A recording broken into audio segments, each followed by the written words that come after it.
This is the Grapple of Your Eye Show, episode 29, Robbie Hagen.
Welcome, ladies and gentlemen, to the Grapple of Your Eye Show, episode 29, where our guest today is legendary Robbie Hagen, a professional wrestler.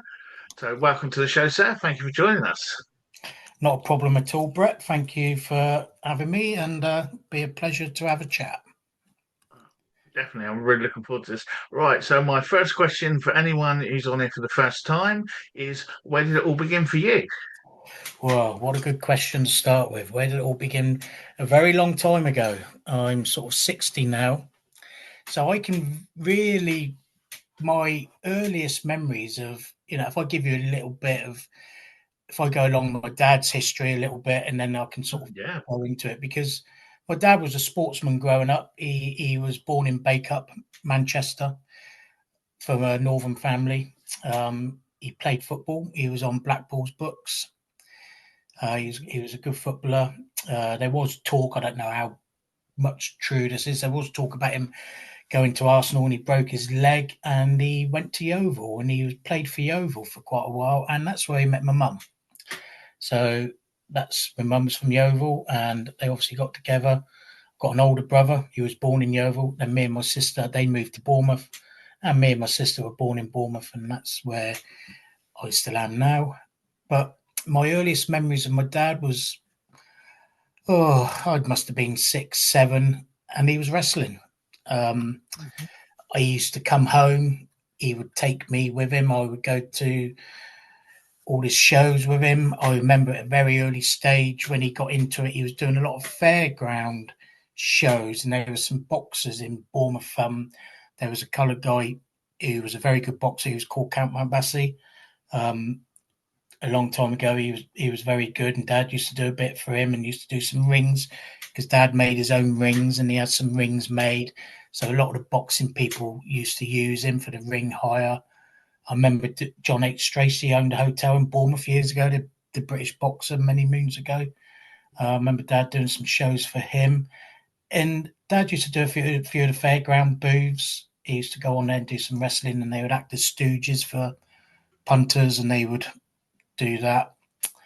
So my earliest memories have always been around Dad doing that. He was always sort of either doing rings or he was wrestling. How he actually got into the wrestling, I don't really know how he got into it, but I know he then got into the holiday camps. So he had a big contract with Pontins. I remember Fred Pontin, and when he used to come to Bournemouth, they had offices in Bournemouth, and Dad used to always go there and meet him, and they had a contract. And there was a lady with Fred Pontin all the time. I can remember. I can't actually remember her name, but Dad used to take me along to the offices. I was only sort of 7 or 8 at the time. So Dad got the contract for doing all the Pontins holiday camps. So, it was a great time for me. I was sort of 7, 8, 9. He used to come home, he used to take me to the holiday camps, and they would wrestle. And, Dad had Crusher working for him, Crusher Mason, Butch, who's a very famous, beautiful guy, Mickey Sullivan, Denny King, Johnny Powers, Johnny Sparks, Dave Hines, Mel Stewart, Mickey West, Ricky Knight, Jimmy O. The list goes on. But at a very early stage, they wasn't about when I was little. So my age was always Butch. Butch was always at our house. Him and my dad were inseparable, and Butch was like a second dad to me. I'd come home from school, 7, 8, 9 years old. My schoolmates would have big Butch in the lounge, and Butch was a formidable guy. He looked the part. When we used to do Beautiful. the challenge, if you could hit him in the Yeah, stomach, didn't he, and yeah, things that's like that it. Yeah, with the audience. beautiful. I remember all that. Well, we had a massive, diversing a little bit. But Dad used to do some shows at Wimborne, Allendale Centre. It's a little centre in Wimborne, which is sort of 5 miles from where I live. And Dad puts shows on there, and we had Butch and that there. And we had a riot there one night with all the gypsies in there. Butch had caused the riot, and I can remember me running. I was 8, 9, 10 at the time. We had the police there. They shut the place down. God, it was a nightmare. They was all trying to attack Butch. Butch just cleared them off.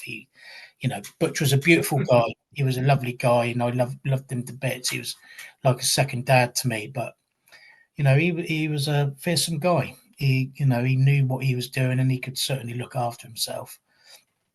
So yeah, I used to come home from school, and all these people would be sat in my lounge. My mum, my nan would be there feeding them, and so it was like a second home. My schoolmates used to come in with me, and they used to just stand there, like in God, what is this? You had all these mass That's the people thing in my about what people forget nowadays. I suppose in those days as well, it was still televised, wasn't it? It was still at the height of its. Because I It think a lot was. of people Yeah. today don't even remember it being on telly now, unfortunately. Yeah. But no, Yeah. you had that whole aura around it as well of that, I guess. Yeah, you certainly did. And, Dad used to do a lot for Brian Dixon. When Brian first started out, Dad used to do a lot of the ring hires for him. And Dad was never a famous wrestler. Dad wasn't like that. He used to do shows for Brian and work. He was a middle of the road. He wasn't like Tony Sinclair, and but Yeah, he knew what he was doing and what have you. So, and Dad would do a lot of the ring hires for Brian when Brian used to do the old Southampton Pier, which was the old pier in Southampton. That was a brilliant hall. And I'd go there with him. We'd put the ring up. I was 10, 11, 12 at the time. He would have Adrian Street, Linda. We'd have Danny Lynch with Butch, Tranch doing the Mummy. They'd all be there, and they'd all stay at our house in West Howe. If they didn't want to go home, they would stay over. So, I grew up with a lot of them. Les yeah, Kellett and Dad used to do the rings and work with Les. I was always like his little tea boy. I was in the dressing room. He'd get me to go and get his cups of tea for him because Les would love a cup of tea. I was 10, 11. So I sort of probably had a little bit of an easier path into it because whether it was a good thing or a bad thing, probably looking back on it, it was probably a little bit of a bad thing because I had a bit of an easier path because it wasn't easy to get into the business back Yeah. in those days. It was quite a difficult thing to do. It wasn't, yeah. So I probably had a bit of an easier way in because a lot of the guys worked for Dad and they sort of knew me. So when I sort of decided, I got married at a very young age. I was sort of 18 and it wasn't sort of working out. So I said to Dad, I sort of want to come away wrestling. So he said, well, come on then, let's go.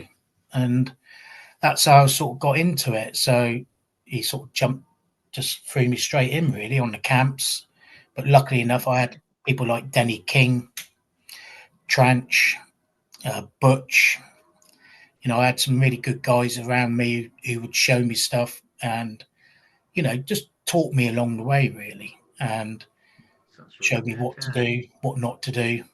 So I had a little bit of an easier in, if you get what I Yeah. mean. Somebody that's not coming from that sort of generation, trying to get into the business sort of was really difficult. And and they were put through the ringer. I wasn't really put through the ringer. I had some tough times and what have you, but yeah, I wasn't really treated over badly. I was sort of always, you had to do it and try and do it right. If you didn't do it right, then you just kept going and going and going, and it was tough. It wasn't easy. It was tough, but that's sort of how I got into it. I was lucky enough to have some good people, and uh, so yeah, that's how I started really. But Okay. from a But very looking, yeah, I was from a just gonna very say, young looking back age, then, so you've got your like Jimmy Hagen's your dad. He's this yeah, known wrestler, promoter, ringer, yeah, whatever. You're coming along with him now, and you're as a child, and you're meeting all these people. yeah. Were you not? Because people will ask this. Would it not have been strange that someone your dad was beating up 2 hours ago was round your house for dinner later? No, I'd never thought like that. Because yeah, yeah, that's a good question, Brett. Because I never ever thought that. I remember when I was 8, 9, 10, going to Southampton Pier and watching Butch and Danny Lynch with my dad. And Danny Lynch was and I used to sit there. I was like, Danny used to scare the crap out of me. Butch was bad enough, but Danny Lynch was another. Danny even looked the part more than what Butch ever did. Um, And I used to sit there and they would zoom Dad out the ring, and I used to be there like cringing and thinking, oh my God, what's going on? But then it would all, afterwards, it just went back to normal. And yeah, so I never ever felt it was strange. Butch was a big part of my family because Butch's family back in the time, he lived in Portsmouth. Yeah. His first wife was May. They had some kids. Jimmy was my age. Jimmy did do a little bit of wrestling years ago. I worked with Jimmy a couple of times. That was one of Butch's sons, and then he had a couple of daughters, Yvonne, and the other one, Vagues Mix. But they were regular visitors at our house. They'd come to Bournemouth a lot. Him and Butch and my dad were very close. They would argue like cat and dog. I remember that, but they were very close, and Butch was quite a big part of our family when I was growing up, along with my sister. Um, yeah, so I never sort of ever thought it like that. They used to scare me. I'd I go and don't watch. believe that easily. Yeah. Yeah, they used to scare me. They used to scare me, and I used to be petrified of like Danny and that. It was a scary sight. Um, but yeah, them afterwards, spending time at home and being in our house, I think I just got used to that's what they did. It was honestly an everyday occurrence. Yeah. A lot of them worked for Dad for many years, and they worked 6 days a week on the camps. So they were always around home. It was a very open house. My mum and my nan, bless them, really looked after them. They loved my mum and nan. They was always feeding them, and they'd always stop over. And so, yeah, I never ever thought like that, but it used to scare me. I remember being No, younger. I I can can believe remember, that coming down. Danny Lynch in yeah, the doorway would scare yeah. anyone, I think. Yeah. Oh yeah, yeah. Butch used to do a finish with Dad, and I've got many photos in the loft which I can't. They're hidden somewhere, but they would do a zoom finish where Butch would sort of launch him over the top post and down the alleyway. used to scare me. I used to be petrified of it, but they both knew what they were doing. Yeah. But yeah, it was scary, but yeah, that side of it never really bothered me. No, no, fair enough. So, okay, then, so you've decided you're going to give it a go now. You've seen it, you've grown up with it, you've seen it Yeah, around now, but that's totally different to when you step in the ropes because I think everyone thinks, I remember I did, I'd seen enough of it the first time I'd done it, but that first time you step in, yeah, I think I've still got the marks, but yeah. from running the ropes and whatever. But what was it like for you? What was your experience? Can you remember Right. back that first time when you actually gave it a go? I can remember it, and luckily enough, I learned it at a very young age because Dad used to throw me around, and Butch would throw me around when we were setting rings up, so I could take a bump to a degree. I could Yeah. sort of do stuff, but when I sort of said to Dad that was it, I sort of wanted to come, and he said, "Right, you're coming with me. That's it." He put me with Denny. Denny was running the team at the time, Denny King, and it was Denny, Chris McNeil, and Billy Joe Brannigan. Uh, and I can remember my first show was at Scunthorpe on the Haven site. It might have been Robin Hood Bay somewhere. It was up there, and I was petrified because I knew everyone, and I thought I could do a little bit. I thought I could, take a bump and what have you. But I can remember putting my boots on. I didn't even know how to lace my boots up. I was like, "What am I doing?" Then he's trying to show me, and he said, "Right, come on, pull yourself together. You've seen it 1,000 times. You know what we're doing." And I can remember I couldn't even get my leg over the rope because the curtains open, the place was full of people, and I was like, "Oh God, what's going on? What is it?" And I really struggled. I can remember hardly getting my leg over the rope, getting in there, and Chris McNeil come over and pulled me over the rope. Literally, I just went head first, straight straight down. I didn't know what I was doing. I didn't know what was happening. And he pulled me in over, literally just bang, straight down on the canvas. Nearly sort of knocked myself out. They sort of shimmied me up and sort of got me going around in that. But yeah, that was my first time. And I remember getting back and Denny and that sort of saying, "You all right?" And I said, "Oh God, I didn't know what I was doing. Totally froze." Um, yeah, but time time got better, more training, more practicing. But yeah, I can always remember that. I can always remember Chris pulling me over, and I just head first, straight on top of the boards, and So, I could hear Chris laughing because he thought, "What is he doing?" I thought, yeah, it's my head, not your bloody head.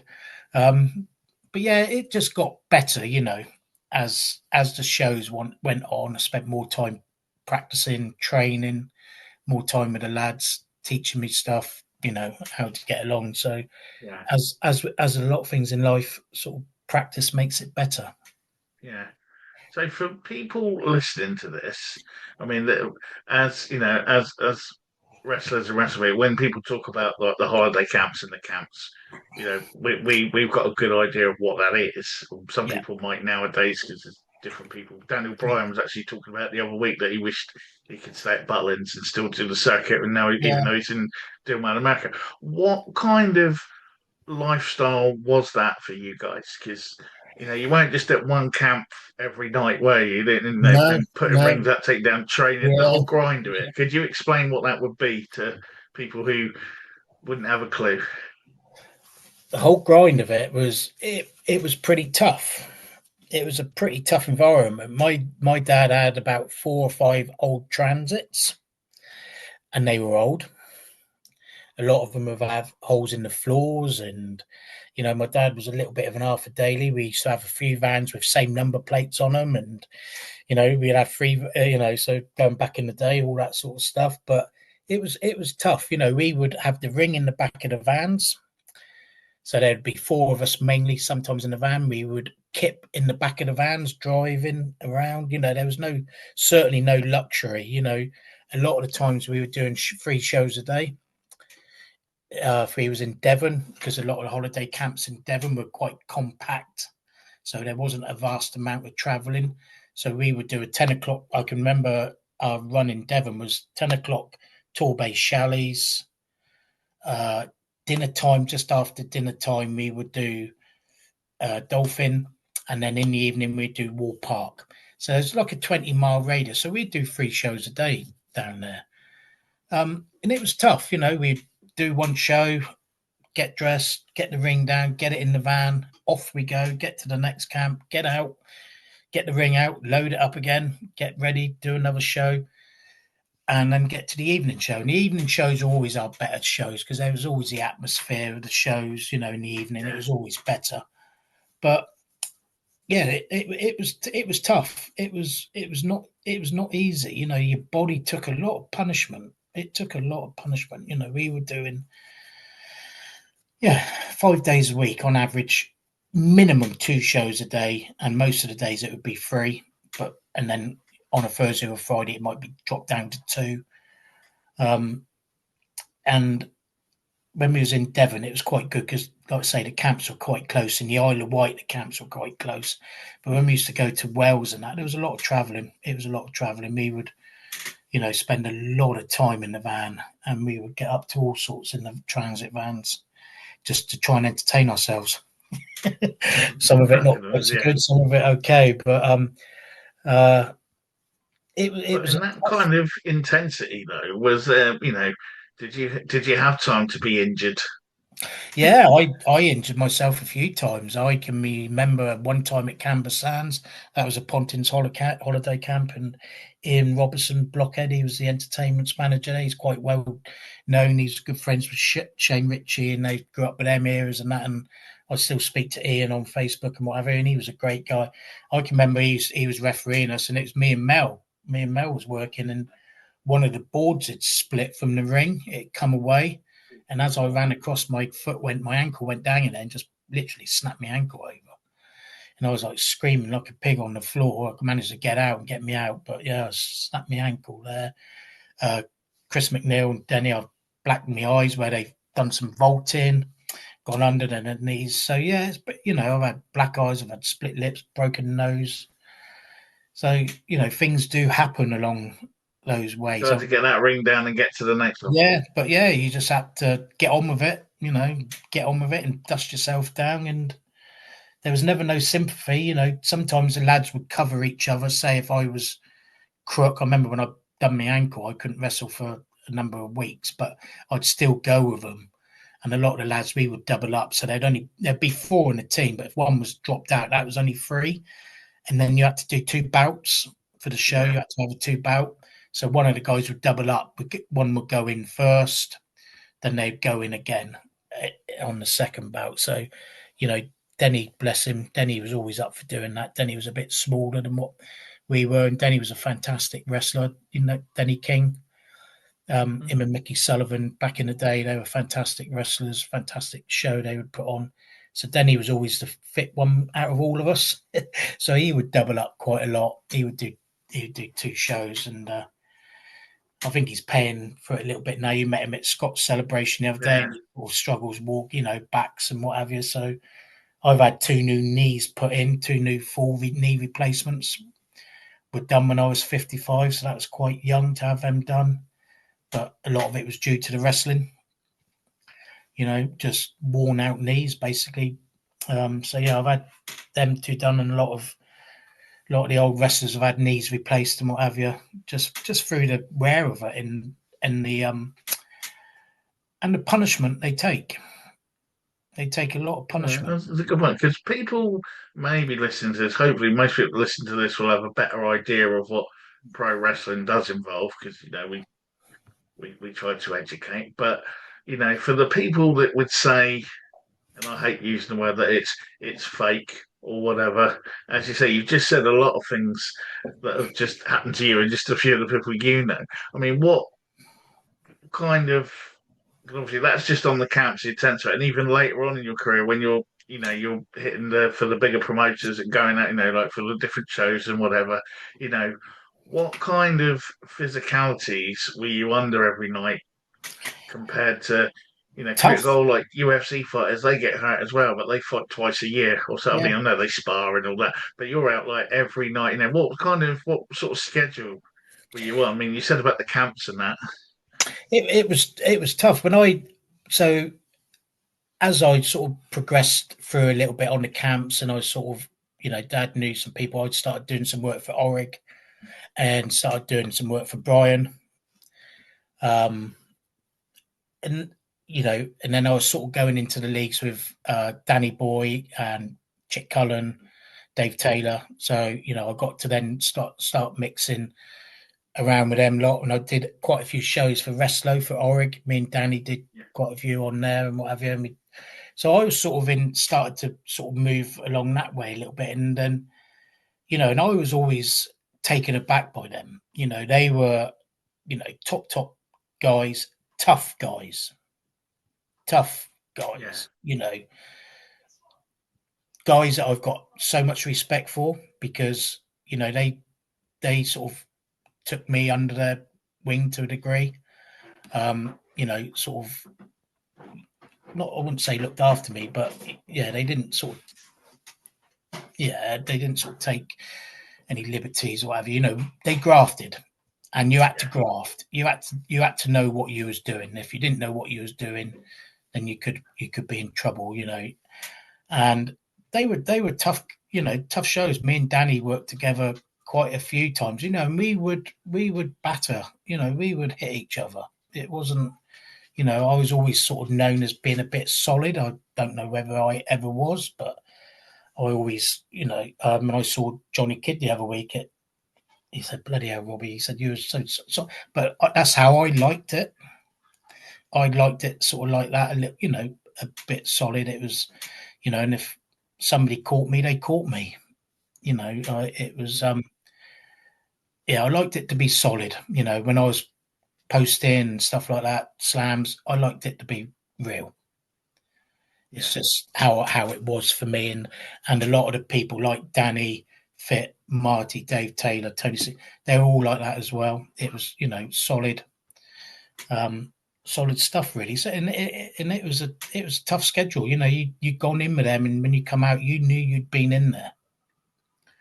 yeah, You knew you'd done 20 minutes, 25 minutes, half an hour. You knew about it, and then the next day we would go in real, do it all over again. And then the next day we'd go to Ellesmere Port, Manchester, do it all over again. So yeah, those days were tough but enjoyable. But they yeah. were tough. They were, you know, it was a solid show. It was solid, Right. and a lot Yeah, of them are, that's a good word. Yeah, yeah, a lot of them are good big word to guys. describe it. Dave Taylor, big guy, Yeah, I've been solid. forearmed by Tony, that man. no, I've had Tony, the uppercut. yeah, that's it. So they're solid. They're solid guys, So you knew about it. So I was really lucky. Sort of, Orig sort of, used to work with Dad and do stuff with Dad. So I don't know if I got him through Orig that way, but Orig sort of took me under his wing a little bit. I stayed with him a few times when I used to do shows for him up in Real. Um, and I remember staying at Tony. I was still friends with Tony now on Facebook and that. We speak to each other quite a bit. I remember staying with Tony when Tony had a house in Real, Tony Sinclair. So yeah, them sort of looked after me. Really, they were good. But you had to be able to do what you were doing. And it was solid. It was you knew you'd been in there. Yeah, You certainly knew you was in there.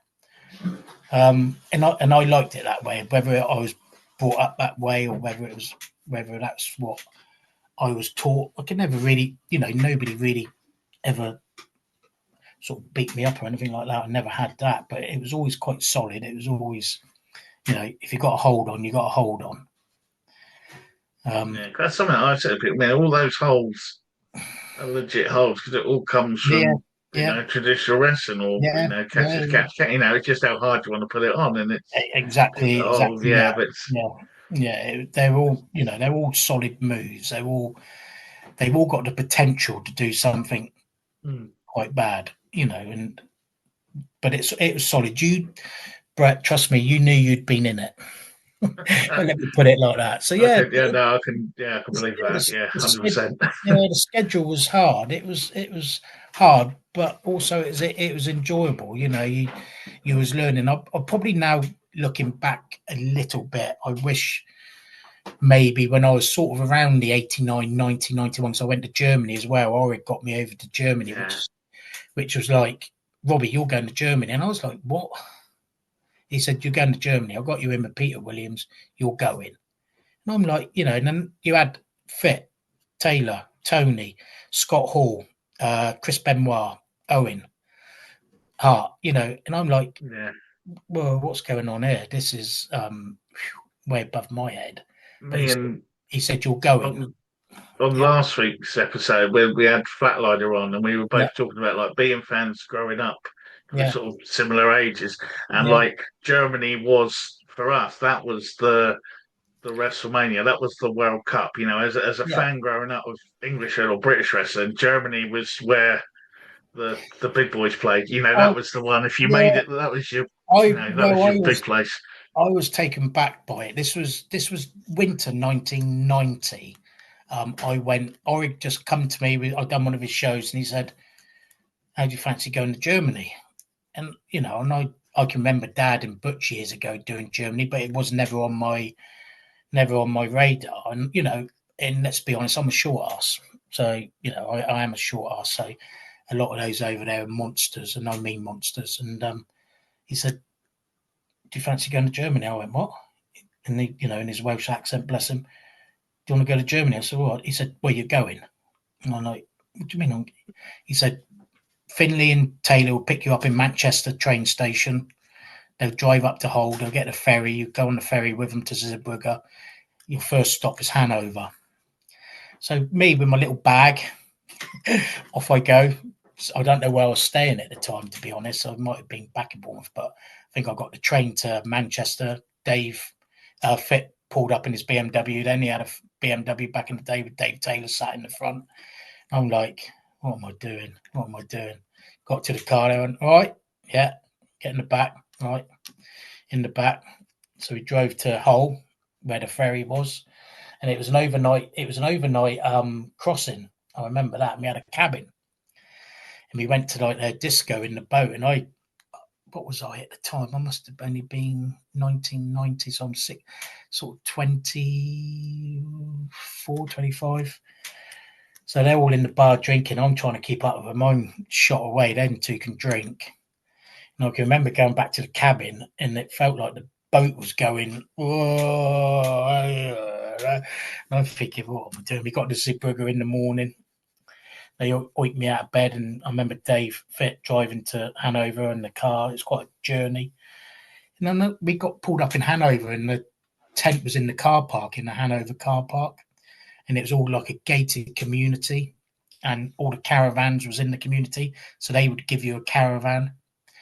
So I got out, and Dave said, "I'll go over to that caravan there. Pete Williams, promoter there, and Otto's there." So I walked in there, and Pete said, "All right, well, pleased to meet you. Yeah, you'll be doing this, doing that. This is what it is. There's your caravan. Off you go."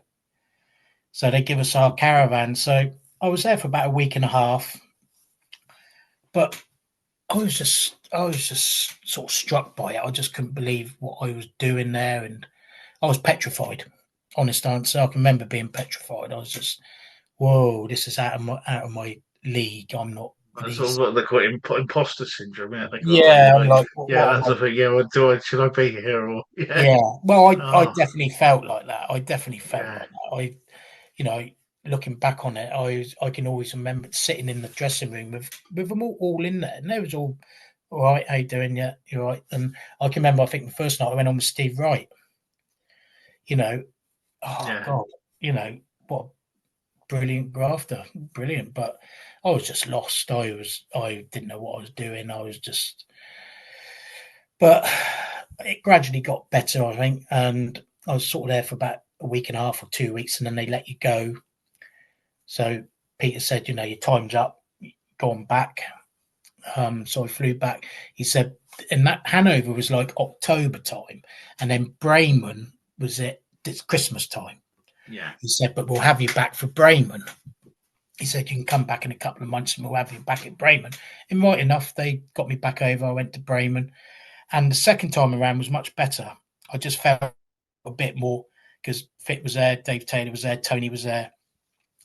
So I felt a bit more at ease with it, a little bit better. I remember working with Chris Benoit one night. Oh, amazing. I remember him just totally blowing me out of the water. It was just, mind blowing. It was, it was. And I can remember that Owen Hart, he was there as well. And I remember he lent me one of his leotards one night because mine snapped. But, lovely guys, but proper grafters, solid grafters. But they were tough schedules. You might work one night and have another night off, or you might work 2 nights and have a night off. You didn't work every night, but you worked most nights. And also then Otto Vance was there. Otto was sort of running it as well, and Yeah. he was a big guy, a formidable guy. But that was a steep learning curve for me. It was it took me, especially when I went to Hanover, I was like, this is out of my league. I'm nowhere near here. I shouldn't be with these guys. I'm not in their league. But Yeah. I remember speaking to Tony a few months ago about it. We was messaging each other, and I sort of said to him, and he said, "Well, you did all right. You weren't your right to go there. You held your own. You did okay." He said, "You weren't. If you didn't earn your right to go there, you wouldn't have been there." He said, "So, embrace it and enjoy what you did." But I remember being petrified. I can remember being in Hanover, just thinking, laying in my caravan at night, thinking, "What am I doing? What am I doing?" But to be fair, I did get on really well with Fit. He sort of I went out quite a bit with him in the evenings, and Scott Hall was there at the time. That's before he went to WWF and Yeah. what have you. And Scott was there with his girlfriend at the time, and so we used to go out quite a bit. We'd go out in the evenings after the show. And Paul now, who's Cannonball Grizzly, Paul was there Oh as yeah. well, and he was really good. So with them sort of guys, I got on, we got on really well, and it was better. And then when we went to Bremen, me and Fitz spent quite a bit of time together. He sort of took me under his wing a bit, and I used to go out with him after the shows, and we'd go to these one of the pubs in Bremen. It was like a townhouse. That's right. They would give you drinks and food for free because all the punters would follow us there. So it Bringing was business in, yeah. it was good, but they were tough times. They were hard times as well. It was full on. How did you find? How were the crowds different compared to sort Very, of very boisterous in like a Germany. British crowd? Yeah. Very boisterous in Germany, and I can remember, you know, Fit was a fantastic worker. Probably there's probably 3 or 4 fantastic work. Well, there's a lot of fantastic workers, Yeah. but I know what you at the mean. top, Yeah. Fit was a fantastic worker. I used to. He had it all, and the crowds, especially in Germany, didn't like him. They were, onto him, but he worked them, and he was a fantastic worker. And I can remember we went out to that pub one evening, and he wouldn't get a lot of grief because they were quite respectful. But I can remember one guy in the pub in Germany. I was sat down at the table, and he come over to Dave, and he was trying to do something to Dave. And Dave wasn't like that at all. He wasn't, he wasn't. Well, to my reckoning, how I remember Fit, he was, he was never boisterous or something like that. But I know this guy was sort of pestering something, and he was trying to shake Dave's hand, and Dave just flipped it and sort of dislocated his thumb in one foul swoop, and that was the end of that guy. Didn't see him again. But yeah, it was just like, they're fantastic people. They all were good people, but tough people, tough guys. I was going to say, so you've done the whole thing, and we'll talk a bit more about like the British circuit in a minute. But one of the things I remember being a fan back then, which I think set you apart from your peers, was that you were one of that sort of, not that there were people before, but you were a guy that hit the gym. and you were, you had the shoulders, Rubbish and Robbie, we know, but compared to what was around at the time, not being that disrespectful to a lot of people, but Oh, it yeah. made you, to me anyway, it made you stand out a lot more It was because it was there was, it was you, funny. It was funny, Brett, because Flatliner, and I didn't know Flatliner. I heard a little bit about him, because when I sort of stopped wrestling 94, 95, I met my yeah, now partner, who I'm with now, and we're getting married in a couple of months. So we've been together 30 years. I sort of then dad sort of the camps went from dad, and it was 94, 95. I then met Nikki, who's my partner now. And I thought, you know, I need to give it up. I need to give this up. I want to be with her, and I wanted to give up. Being a wrestler, traveling around, traveling abroad, and what have you, was never great for trying to keep a stable relationship. mm, So, you know, I got two daughters. Chloe, that was from a previous relationship, but we're still friends. And I've got a beautiful granddaughter. And Chloe lives in Glasgow. We was up there last week, so that it's so good come from some of my past life. But I sort of met Nikki, and Nikki was the sort of first person, sort of from Bournemouth area, that I sort of settled down with, and I just I just thought, I don't want to do this anymore. I don't want to do it. I don't want to be traveling. I want to try and settle down. So I sort of cut myself away from it. Um, I didn't have anything to do with it. I sort of just, totally cut myself off away from all the wrestling. And it was only sort of last year, my youngest daughter, Daisy, who's mine and Nikki's daughter, she's 24 now. She was on Facebook, and I've not been on, I've never been on social media and that. And she kept coming, she was at uni, Plymouth, and she kept coming home saying, Dad, I've joined this Pontins group and this wrestling group, and I've asked about you, and everybody says, yeah, I know you, I know your granddad. But so it all sort of started intriguing me again. So yeah, I sort of went on to Facebook and sort of reconnected with a lot of older people. So, you know, with Scott's do. So I didn't know Flatliner, but I heard Tommy, Nigel Hammore, because me and Tommy have been friends for years and years and years. yeah, And I've known Tommy's mentioned him a couple of times before. And when I met him at Scott's do, I'd never ever met him before, but I knew who he was, but I'd never met him. What a lovely guy. Loved him. Our short time together was great. And I did message him after Scott's do, but it was weird because he spoke to me and he knew exactly who I was. And he said, you was my hero. And I'm like, what? What are you on about? He said, you was my hero. When I first started wrestling, I remember watching you, and you was one that got me into it. You had the body, and I'm thinking, and I stood next to him. He's 6'3", built like a brick shithouse, and he said to me, "You got the," and I'm thinking, what? What? What are you on about? He said, you was my hero. When I first saw you, that's what I wanted to be. But I never sort of saw myself. I've always been a chubby kid, and I'm chubby now. And I did a little bit of weight training when I was younger. I used to do a little bit down Brian Batchelor Doors gym in Paul. He was a power lifter, but I was never ripped or anything like that. I was never like Taylor or Danny or fit. I was never like them. But I suppose I've always had bigger shoulders and a bit of a bigger chest. But yeah, trust me, a lot of it, Brett, was fat. I hid it well, as my ruined the gimmick. as Nikki says now. I managed to hide it well somehow. But it But was, yeah, but that sort of generation of it, really. I guess, like yourself, and a lot of the names you mentioned, fit like Dave and Tony and like Danny and yeah, like Richie Brooks and all those sort of guys yeah, that came in, yeah, and it was like a kind of, I don't know if it was. I don't, because I sound like I'm slagging off everyone else. I don't mean it like that, but it was the same. You can see it the same in America. America suddenly, when everyone turned into bodybuilders, yeah, and went yeah, completely that way. Whereas over here, it was a bit more. I think the athleticism came into play more yeah, rather than just being able to fight. Which yeah, that yeah. sounds. No, I mean that in the most respectful way. I don't mean yeah, that in a way of and no, sort of because I think again, like each generation, it lifts, doesn't it? mm, Everyone's bigger, quicker, faster than the one yeah, before. He yeah. says digging himself out of a hole so he doesn't get killed by anyone. No, but yeah, I know what you're saying. But even you can probably be a bit too muscle bound. But the people. Mm. people like Dave Taylor and Tony, they had good bodies, but they could work.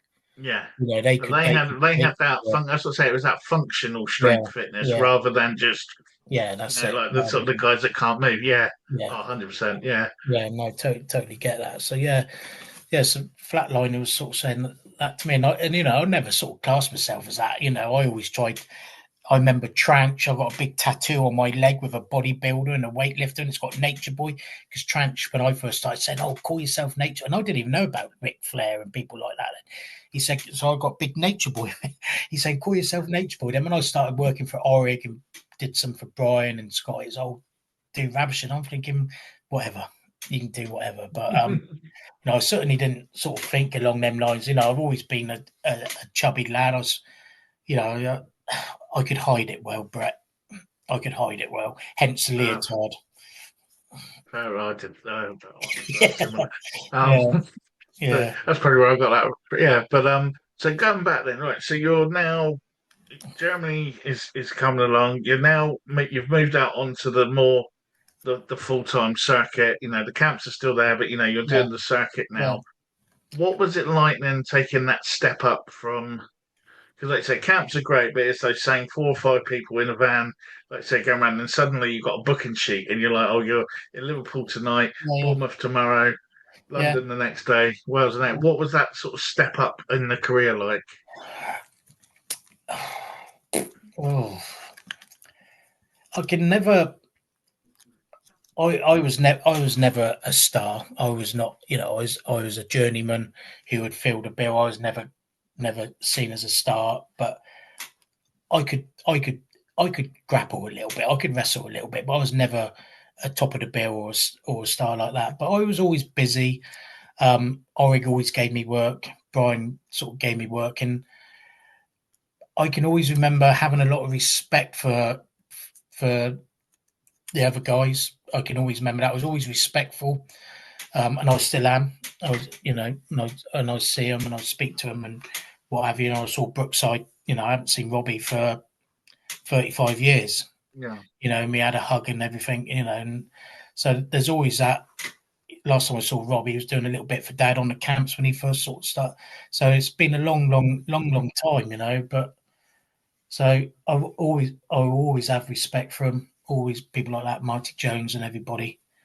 Because without them, the business would have been a lot different. And they were good in it, but somewhere I probably felt a little bit of pride that I was knocking around with them. If you know what I mean. oh, I remember we 100%. did Yeah, a bit of a trip for Oregon Island, and I was with Stax at the time, and I got on really well with Martin. He knew Dad pretty well, so he sort of, and I did a bit of driving as well for him. He used to have a big old Citroen Safari car at the time, a big old Citroen thing. And Martin was a big bloke. If you'd never sort of seen him in real life, you never sort of really appreciated how I big Martin was was. as a child, I was in the Southampton Guildhall Yeah, toilets, yeah, which were down the big. If you've ever been in, you have to go yeah, into yeah, that big yeah, old building because he yeah, could never use. Well, I found out later on he could never yeah, use the ones backstage because of the yeah, cubicles were too tiny. And I yeah, just remember being stood there one day at about probably 10, 12 years old, and suddenly yeah, it went dark. yeah, And I turned around to see what it was, and John yeah, Haystacks had come in the toilet yeah, behind me, and he's like, "Right, lad." yeah, yeah. He Went to was the loo. I was just like, I don't think I moved. no, he was a phenomenal sight. Martin was. He was Yeah. Oh, it was. I you still know, remember it now. yeah, he was but so I would travel quite a lot with Martin in the car. We went round Ireland, and he was a very big. Well, he was a big star anyway, but he was a very big star in Ireland because he was from Ireland. So everybody sort of knew him. And I remember when I was in Ireland at the time, it was when the borders were still up and they'd still have all Yeah. the patrols. So we did 2 weeks in Southern Ireland, then we did 2 weeks in Northern Ireland. And I remember when we got to Northern Ireland, we were going through the border controls and they would stop us and they'd have him out of the car and that because they'd put the gun into the car, get out, want to check the car and that over. And he'd get out of the car and it's like, Christ, you know what I mean? Mickey, you're all right. Yeah, get back in, you're right. I won't call you next time. But he was a great guy. I loved him. He was a funny guy. Great great sense of humor. He was a funny guy. But he could do the business as well. He was a phenomenal size and a phenomenal bloke. Great memories I had with him. So used to always pinch myself with these people. Chick Cullen did a lot with Chick in Ireland. Great, brilliant grafter, brilliant. So always got bigger. Garrett Hughes, he'd done a lot for Orig over the years. So always got a lot of respect for those guys. They sort of helped me along the way. So I always tip my hat to them and forever be thankful to them, because I probably had a little bit of an easier way in than Yeah. other people get. One distinction that you have, and it's I think it is a good distinction, but when I say it, you'll get what I mean. You had the distinction of making your TV debut on the last episode. Well, Yeah, to be fair, there was a special after it where they yeah, kind of done like a recap of it all. But the right. last full-time normal wrestling Yeah, show on ITV was your TV debut, which I think was Mal Stewart. yeah, I'm it doing it off was the top me of my and head now. Mel. Yeah, me and Mel, because Mel, worked for Dad for years. So Mel was another one of my teachers when I first started. And a lovely guy. Me and Mel go back a long, long time, and he worked for my dad for years. Mel did love him to death. It was great. We've seen each other now the last couple of weeks. Saw him at Mickey West doing and Scott's too. So, but me and Mel, yeah. See now, if you want to watch a video, see a body. That's how chubby I was when you watch that. But yeah, I wasn't long in the business doing that. I wasn't long, Hmm. and Dells was losing. Well, they were losing the TV rights, wasn't they? So it was at Rickmansworth, and I remember. I think it was Max at the time. We'd done a show, and he said, "Oh, you can go on the last TV show with Mel." Yeah, okay. And that's what we did. And we were meant to be the last one, but then they changed it because Pat was there as well. And, to be honest, everybody that's been on the telly and whatever, it shouldn't have been, certainly shouldn't have been me closing the series out, when you think of all the greats that have been on the telly over the But did years. you know it? Did you realise at the time that was what it was going to be, or Yeah, was it yeah, kind of yeah, like, oh, yeah. I'm going to be on TV, and then you No, suddenly realised that was yeah, no, they no. told us that's what it was going to be. I remember because Shirley was there at the time as well, and I can remember there being some aggro at the back because they wanted him to do the splash finish when he wouldn't do it. So they would, but yeah, no, we knew what it was. But yeah, I suppose that's a bit of a accolade. We were the last ones on there, but there was far more wrestlers before me that should have probably done that. But whether they would have wanted to, because it was having the plug pulled on it, perhaps they weren't bothered. But yeah, Mm. I certainly shouldn't have been on it, but I was, and that was it. Oh, well, I thought it was good. It was a good little match. And Yeah, so what was it like then? Because you've then seen, 'cause obviously you've been through the whole lot, especially like growing up with your dad as well, and you've seen the plug get pulled. Now, Greg Gotts come along and said ITV doesn't want wrestling anymore because yeah, I can't remember exactly something like it was too yeah, working class. It was too something, even though the yeah, ratings were still really yeah. good, but it was he wanted rid of it and it was gone. And then like suddenly, okay, you've still got a circuit, but you haven't got TV anymore. What was that like for you guys?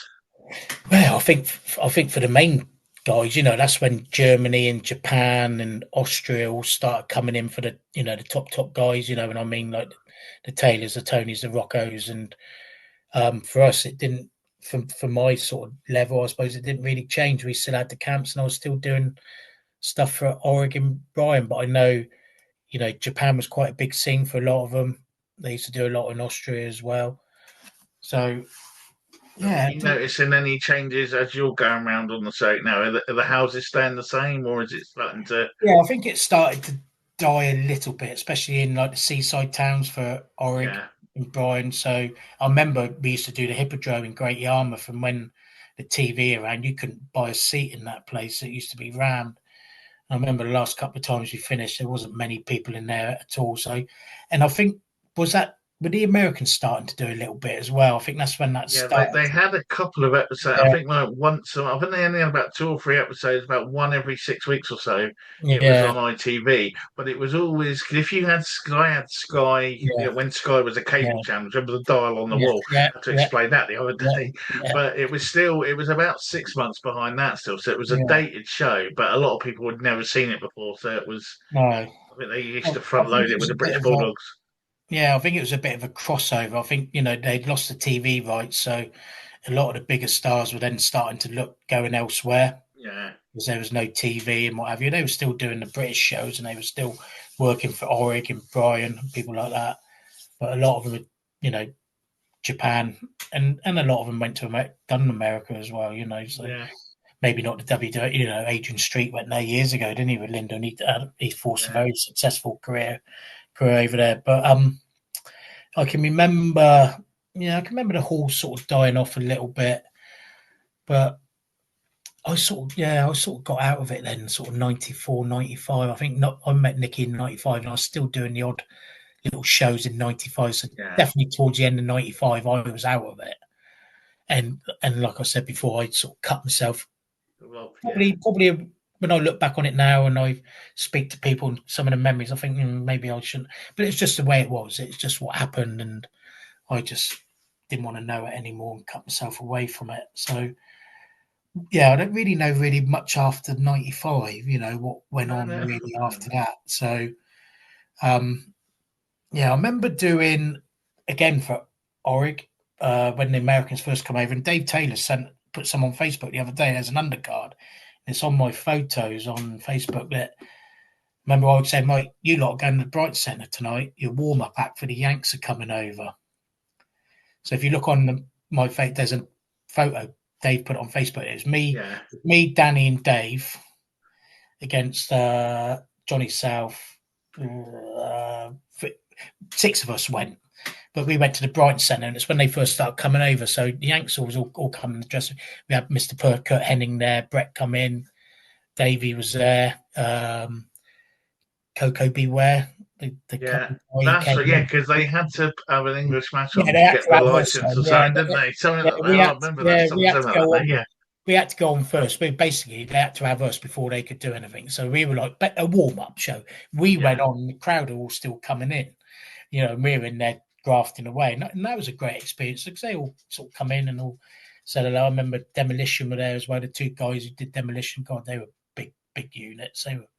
I think I come up one of them up to their like trunks. I remember standing next to her. I was like, Jesus. But yeah, so that was an experience. But doing that was. But yeah, we was there warm up back basically. But they had to have us on there, so that's quite a good thing. You got it on the program of ah, doing that. So it's something quite good. Not not a lot of people can say that. It was not that it meant anything to a lot of the British fans coming in, because they just wanted to see the Americans. But yeah, it was good. So that was all around the sort of 91 era. So it was quite sort of big around there. And Orig used to always have good shows in Ireland and mm, Wales. Orig was a great promoter, same as Brian. Great promoters. Orig, a lot of people thought fondly of Orig. He was a good guy, but he'd always have good shows, always full shows, tough shows. Tough shows. He wouldn't let you slack, or and if you were rotten, he would tell you were rotten. yeah. He wouldn't pull no punches, but if you put in an effort for him and you put on a good show, he would look after you. As many of them would. So yeah, they were fun times with Orig. Great guy. Well, So, funny enough, I've just got his book. Funnily enough, that's next on my list to go yeah, through the Al Bandito book. That yeah, one he did. yeah. He was Um, he was a brilliant guy. And, and he'd done the Wrestler TV shows there, mm, which we done a few for, which was always good. Remember, me and Chick did a cage match as well. We did a battle royal. Me and Danny did a few, but yeah, they were good. And Brian's shows were always good as well. They were both top promoters, and they knew how to put on a show, and they knew how to run it, and they had really good guys working for them. yeah. So if someone's listening to this now and Yeah. they're like, "I like the sound of this wrestling. Sounds like something I want to do." What would be if you could give them, say, like three bits of advice with training and what they need to do? What would you say are the three important things for someone to do If for someone this? was trying to get into this now, and I had my day, and back in the day, like I said, I got into it an easy way, if you Mm, know what I mean. But I would love to have known the amateur wrestling side of it. people like Marty Jones, people like that who are top. I would have loved to have done that. I would have loved to have got into a bit of the amateur wrestling and learned my way through that, then gone into the pro ranks.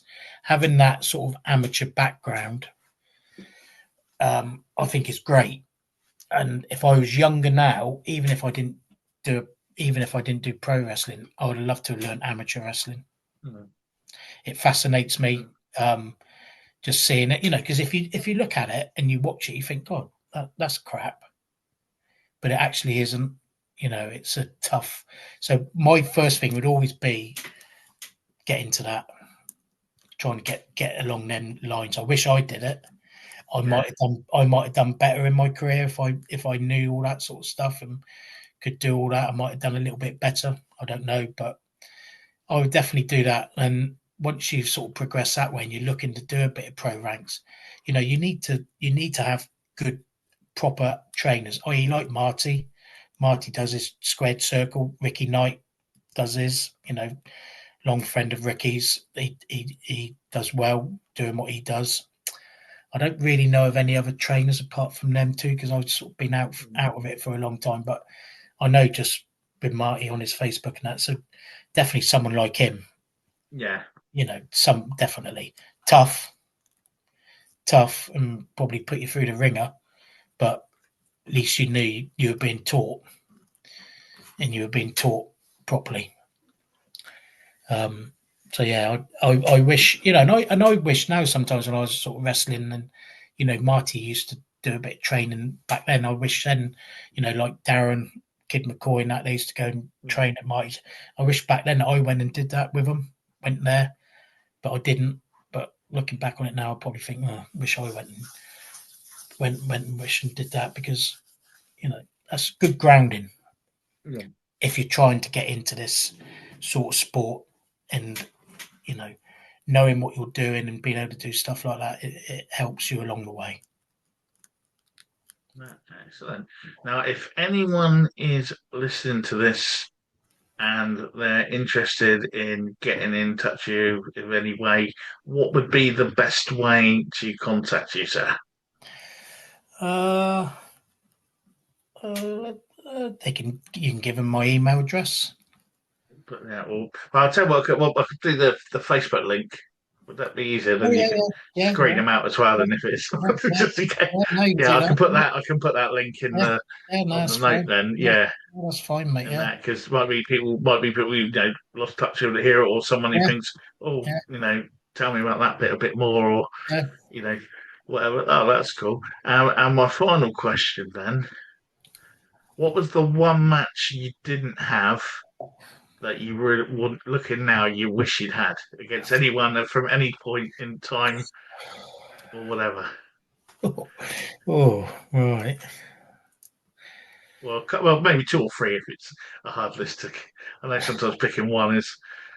Well, matches I did have was with Chris Benoit. That was like wheel on done. And I had one with Owen, but probably I'd have loved to have probably tagged with Fit or something like that. I never did. Mm-hmm. I would probably love to have, I've seen him work so many times and been with him so many times, but probably would have loved to have tagged with Fit. I did a few tags with Skull. He was really good. Yeah, and I always rated Danny highly, but I've been with them. So somebody I hadn't been, probably someone like Bret Hart. Yeah. Somewhere like that. I would have liked to have done something with him, because again, phenomenal grafter, brilliant showman, knew what he was doing. So yeah, somewhere, yeah, probably with Bret. Oh, excellent. Well, and is there anything else you'd like to add in, or just say at the end, to anyone watching this? Yeah, I just think, if people are looking into this and they're looking at it and they're thinking, how do I get into it? Definitely try and take my little bit of advice with getting into learning the amateur way. It'll stand you in good stead. It will stand you in. It will give you good grounding. It will toughen you up, and it will certainly help you along your travels and your journey, if that's sort of what you want to do. If that's the path you choose. Definitely look into that. I'm sure they still do a lot of amateur clubs. I think amateur more was up north as well. Yeah, we've got a club in Southampton, an amateur Oh, club. there is one. Yeah, right. Yeah, Okay. so I've done it all backwards. I went pro first, then did amateur after I left pro. Yeah. But it Yeah. wasn't.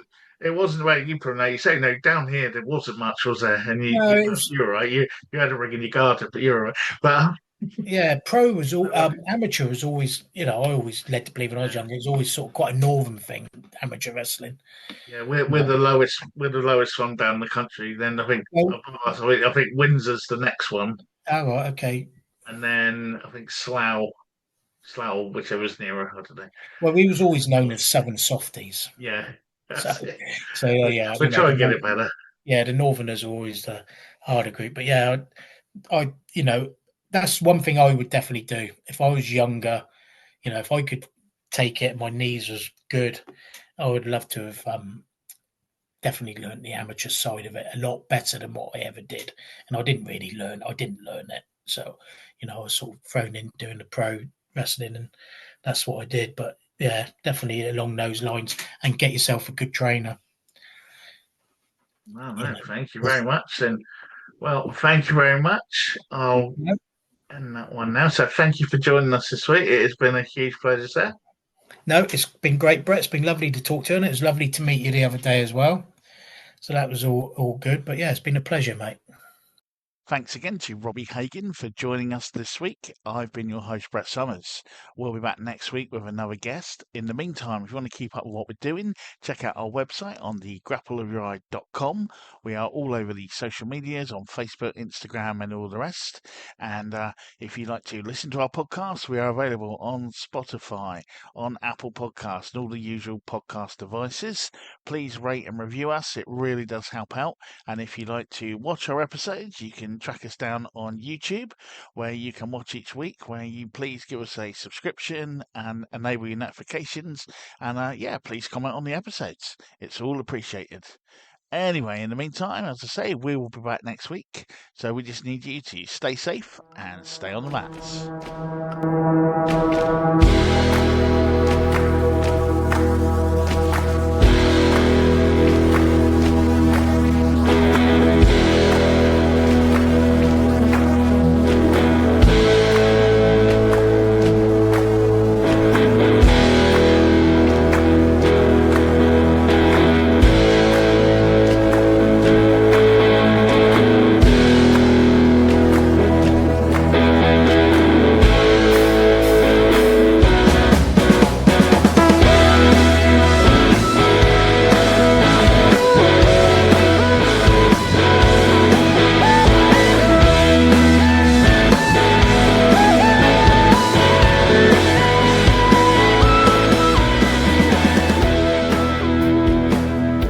I tend to tell people, from an amateur wrestler to a professional wrestler to a cage fighter to being the alpha male of senior citizens now.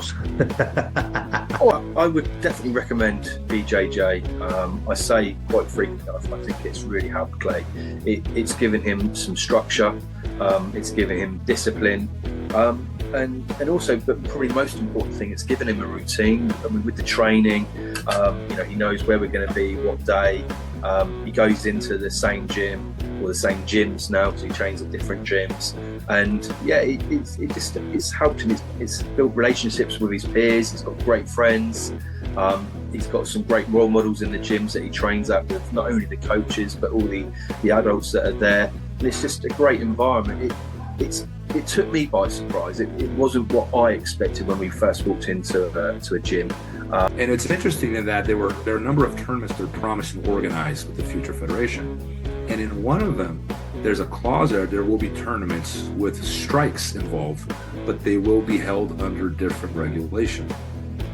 And I saw that, and I completely missed that the first time I read that document, right? And I'm going, holy cow. I think that our forefathers, our founding fathers, they had the wisdom to see that a competition rule was going to drift away from the reality of combat, and that a rule set with strike was necessary in order to maintain that foot in reality. when I qualified for the Olympic Games and being the first female in wrestling for New Zealand, yeah, I think that really took the cake. I think that was the best feeling ever, and I think about it often still, and it still makes me feel really good.